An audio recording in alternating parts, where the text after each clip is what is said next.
Capstone project by Catherine Carter, fall semester, December 2017, demonstrating a flipped classroom in the high school setting. The rationale behind this project was in my college algebra class, there are varied ability levels. Some students have just finished Algebra 2, and this is their first honors level math course, while other students have already taken a pre-calculus course. And still, I have a handful of students that are enrolled in AP Statistics or AP Calculus at the same time.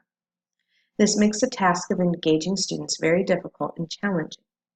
I became interested in the flipped classroom because of the various needs of my students and my inability to meet those needs. Some students felt that I taught too fast, while other students were bored because they already knew the content. The purpose of this capstone project was to design, execute, and evaluate a flipped lesson plan.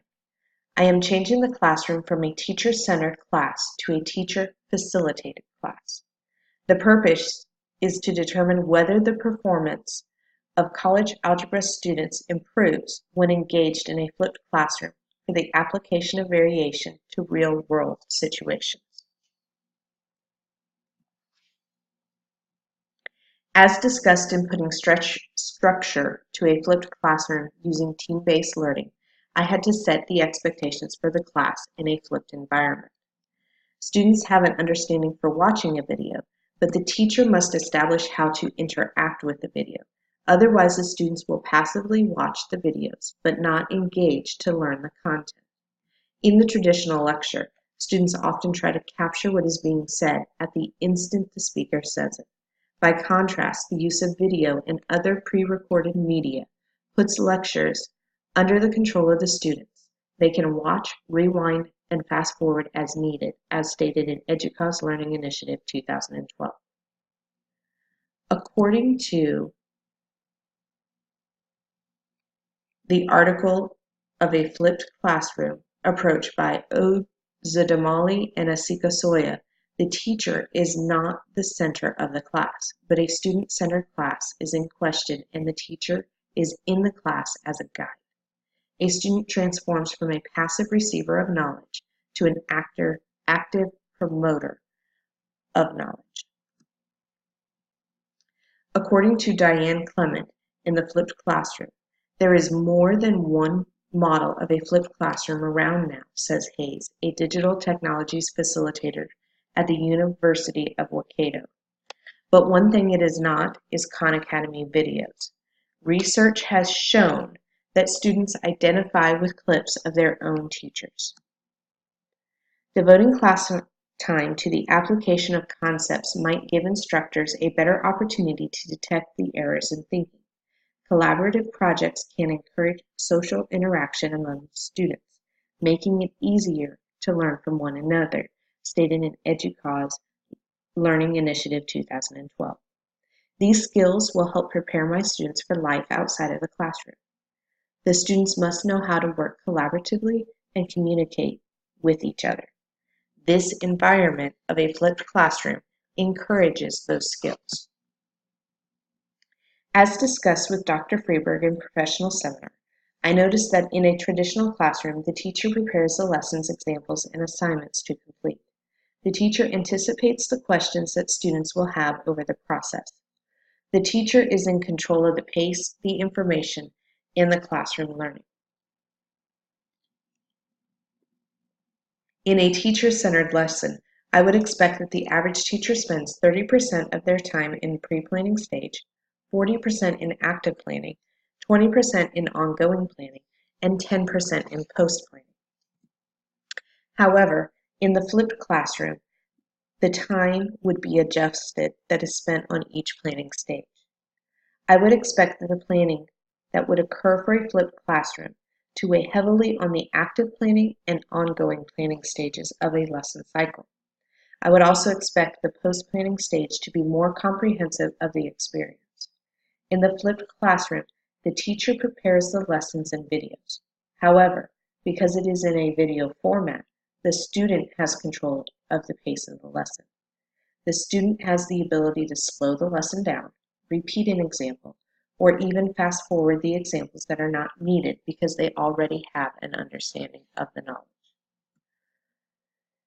I was able to use Screencast-O-Matic as demonstrated in the technology piece of Professional Seminar 1 by Dr. Grosset. This technology tool was emphasized in her course. It was an easy tool to use for these videos. As suggested by Dr. Owen during Professional Seminar, I feel that I could do a triangulation analysis of the data for the Action Research Project. I did observe my students in class, grade their individual work on the assessments, and analyze the feedback from a survey completed in class. My current teaching situation is a 6A Division high school. I teach in the suburbs of Houston. The content is college algebra. This course is mirrored with a local community college in the curriculum that is taught. There are currently 174 students in my class. 68% are girls, 32% are boys, 11% are juniors. My classroom is currently a teacher-centered classroom. Students' background prior to this class are at various stages. Some have completed Algebra 2 or Pre-Calculus, where some are dual enrolled in AP Statistics and Calculus. This creates for a large diversity in the ability levels in the classroom, hence the need for the flipped classroom to meet the need at each level. The lesson plan for the week was that Monday, the students would watch a video and explain what a flipped classroom is. I would go over the expectations of how to watch a video and what would be graded. Their homework this night is to watch the first video. It included the definitions of the 3 types of variation: direct, inverse, and joint. And there are 6 examples, and the video is 13 minutes long. On Tuesday, the students in class would collaborate on the assignment. It would cover the basic setup of each type of variation type. Their homework that night would be to watch the second video, which is 9 minutes long with 3 examples. On Wednesdays, the students would complete an integrated assignment on the variation types. Their homework is to prepare for their assessment on Thursday.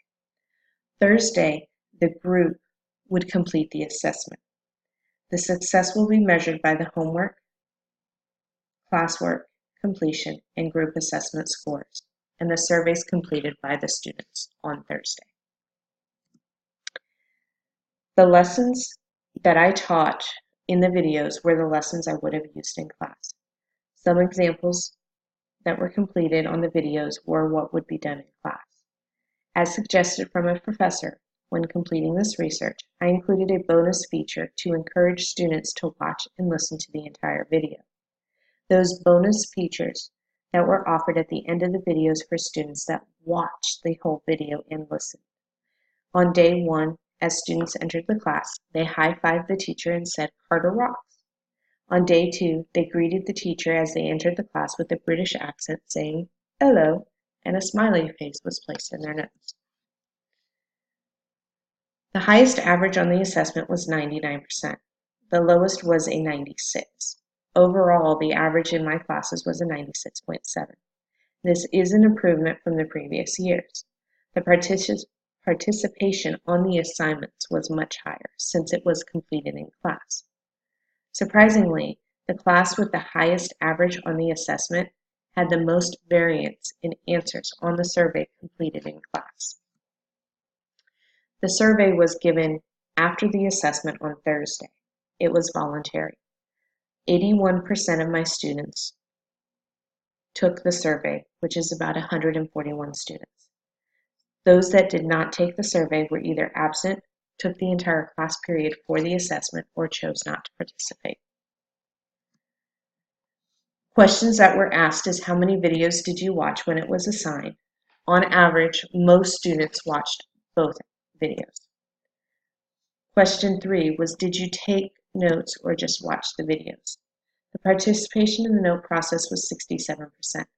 I feel this was a decrease from the class participation in notes in a teacher-centered environment. Most students take notes in class when the teacher is watching them take the notes. On a scale of 1 to 10, rate your experience. Out of 141 students surveyed, the average was a 5.8. The standard deviation was a 2.8. This means that most rated the experience between a 3 and an 8, and not necessarily a 5.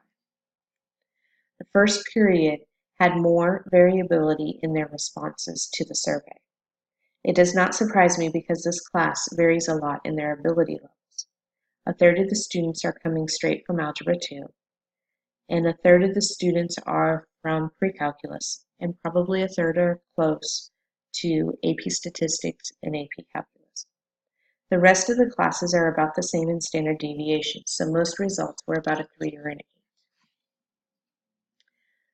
Question 5 asked for the students to explain their rating for question 4. The most common comments that were made is that I like that I could pause and fast forward the notes. I could go at my own pace. I watched the videos in class on laptops. It was harder since they were not able to ask questions during the notes, and they could ask homework questions while doing it. Advice they had for the teacher was to give more examples that are more complicated. Keep the video short. Give practice in the video that you go over the next day. Keep the extras at the end of the videos. Make a live chat to post to when watching the videos. While students were working in the class, I observed that students were teaching students. When some groups did not watch the videos as homework, they did watch the videos in class and then begin to work. One observation was a group getting stuck on a problem. They rewatched the video to find their mistake in the problem, collaborated on the work that they were doing in the class, and then fixed their work. Weaker students in my class seemed more confident about their work during this unit. I found that most students enjoyed the experience in the flipped classroom. I believe that part of the success of this action research was due to the expectations and established relationships in my classroom, as discussed in putting structure to a flipped classroom using team-based learning. Relationships were established in the classroom before the implementation of this lesson cycle. This enabled my students and me to have the flexibility when needed to adjust to the adjustments that had to be made, as discussed in Clement's article, The Flipped Classroom. Overall, the experience was a success in the class. Students learned the topics that were taught as demonstrated in the averages of the assessments. Students took ownership of their learning in the process. I became a facilitator of the knowledge and a resource to further their knowledge.